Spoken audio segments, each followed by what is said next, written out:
Works. Okay, so this is the Bissell Pet Hair Eraser Liftoff.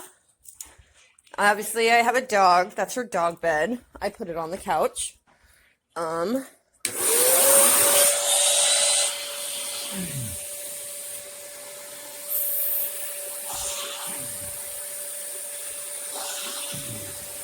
Because my cushion, it lifts, so it kind of stops the thing from spinning because it lifts up. But as you can see, it does pretty good with vacuuming it, as long as that part doesn't stop.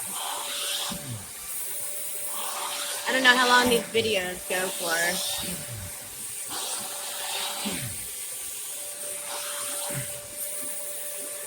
But you get the general idea. It's not too bad. Wow, my cushions are dirty. That's from her slobber.